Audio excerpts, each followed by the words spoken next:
अगला जो हम बताने जा रहे हैं भाग 3, भारतीय साक्ष्य अधिनियम 2023 की धारा 58 और पहले वाला साक्ष्य अधिनियम की धारा 63 द्वितीयक साक्ष्य में हम पढ़ने जा रहे हैं पॉइंट नंबर 2, लेकिन भाग नंबर 3 है ये। मूल से ऐसे यांत्रिक प्रक्रियाओं द्वारा जो प्रक्रियाएं स्वयं ही प्रति की शुद्धता सुनिश्चित करती हैं, बनाई गई प्रतियां तथा ऐसी प्रतियों से तुलना की हुई प्रतिलिपियां।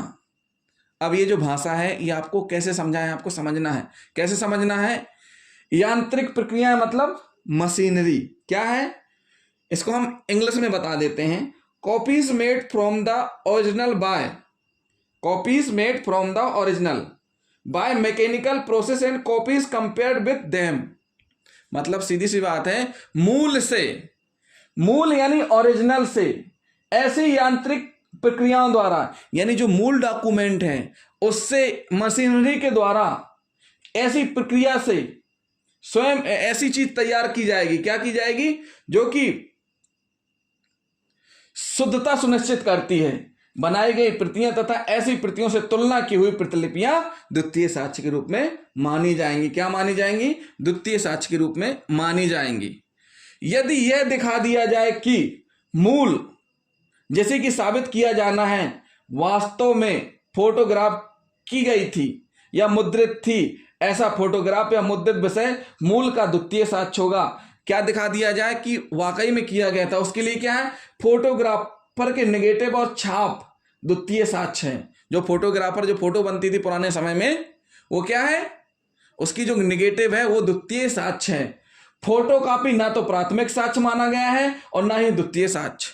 जो फोटोकॉपी है उसको ना तो प्राथमिक साक्ष्य माना गया है, ना ही द्वितीयक साक्ष्य माना गया है।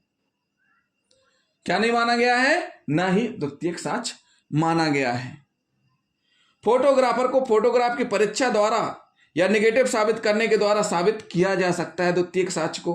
क्या किया जा सकता है? द्वितीयक साक्ष्य को। लेकिन किसी दस्तावेज की फोटोस्टेट कॉपी के बारे में उसे साक्ष्य में ग्राह्य होने के पूर्व यह स्पष्टीकरण देना चाहिए कि क्या परिस्थितियां थी जिनके अधीन फोटोस्टेट कॉपी प्रस्तुत की जा रही है और किसके कब्जे में मूल दस्तावेज था उस समय जब उसका फोटोग्राफ लिया गया, और उसे संदेह से परे होना चाहिए। किसी दस्तावेज की फोटोस्टेट कॉपी द्वितीय साक्ष्य के रूप में ग्राह्य है यदि उसे असली होना साबित कर दिया जाए। असली होना या तो फोटोग्राफर की परीक्षा द्वारा या किसी अन्य साक्ष्य द्वारा साबित किया जाता है।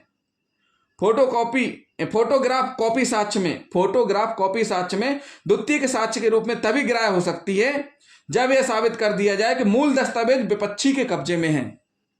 मूल दस्तावेज किसके कब्जे में है? विपक्षी यानी दूसरी पार्टी के कब्जे में है।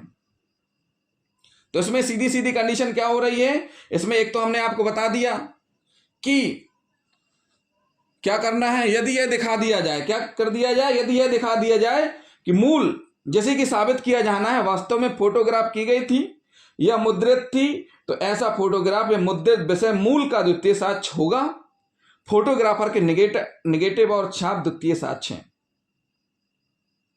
फिर बात आती है, क्या आती है कि जो मशीन द्वारा तैयार की गई नकल की नकल जिसकी तुलना मूल दस्तावेज से की गई हो, ग्राह्य है। इस प्रकार की नकल की ग्राह्यता का कारण यह है कि चूंकि पहली नकल की शुद्धता यांत्रिक प्रक्रिया द्वारा निश्चित होती है, इसलिए उसे मूल से तुलना करने की आवश्यकता नहीं होती है। क्या बोल दिया इसमें? कंडीशन क्या बोल दी? कह रहे हैं कि ये जो लिखा हुआ है साफ साफ, ऐसी प्रतियों से तुलना की हुई प्रतिलिपियां, मतलब कह रहे हैं कि मशीन, ये जो भाग है द्वितीय खंड इसको बोल सकते हैं कि मशीन द्वारा तैयार की गई नकल मशीन द्वारा तैयार की गई, यहां मशीन सॉफ्टवेयर भी आ सकता है डिजिटल के लिए। मशीन द्वारा तैयार की गई नकल जिसकी तुलना मूल दस्तावेज से की गई हो, ग्राह्य है, लेकिन तुलना मूल दस्तावेज से जरूर की गई हो। इसी प्रकार की नकल की ग्राह्यता का कारण यह है कि चूंकि पहली नकल की शुद्धता यांत्रिक प्रक्रिया द्वारा निश्चित होती है, इसलिए उसे मूल से तुलना करने की आवश्यकता नहीं होती है।